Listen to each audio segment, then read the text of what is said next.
ओम नमो भगवते वासुदेवाय।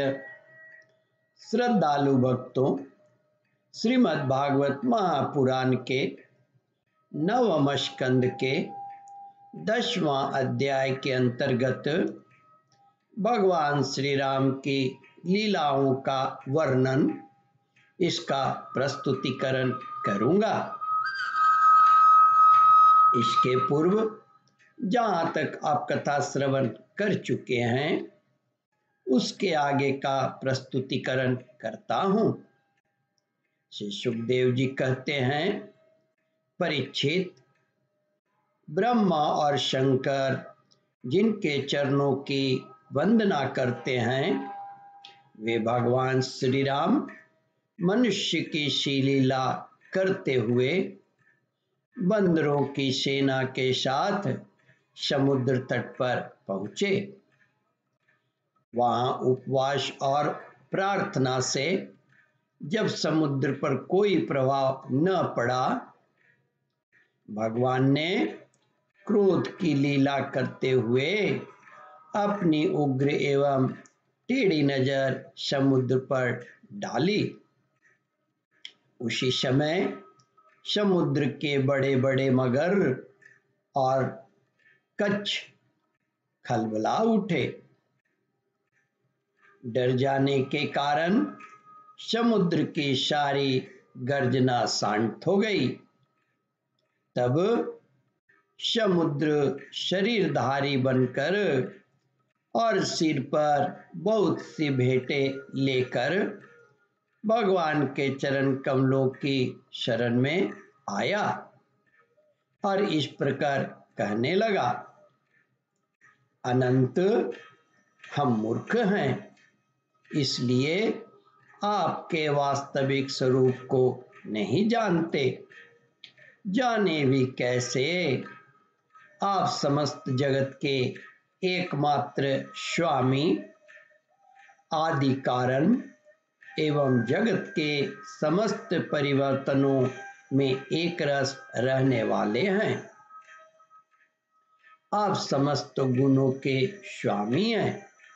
इसलिए जब आप सत्व गुण को स्वीकार कर लेते हैं, तब देवताओं की रजोगुण को स्वीकार कर लेते हैं, तब प्रजापतियों की और तमोगुण को स्वीकार कर लेते हैं, तब आपके क्रोध से रुद्र गणों की उत्पत्ति होती है।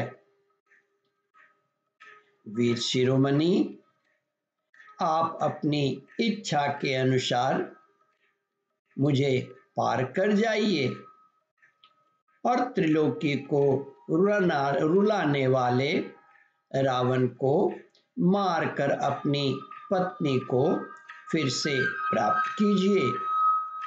परंतु आपसे मेरी एक प्रार्थना है, आप यहाँ मुझ पर एक पुल बांध दीजिए।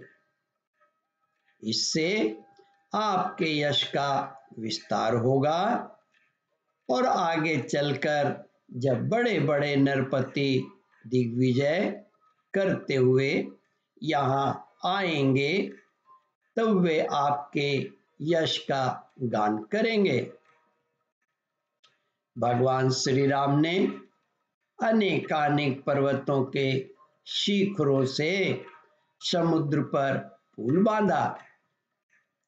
जब बड़े बड़े बानर अपने हाथों से पर्वत उठा उठाकर लाते थे, तब उनके वृक्ष और बड़ी बड़ी चट्टानें थर थर कांपने लगती थी। इसके बाद विभीषण की सलाह से भगवान ने सुग्रीव, नील, हनुमान आदि प्रमुख वीरों और वानरी सेना के साथ लंका में प्रवेश किया। वह तो श्री हनुमान जी के द्वारा पहले ही जलाई जा चुकी थी।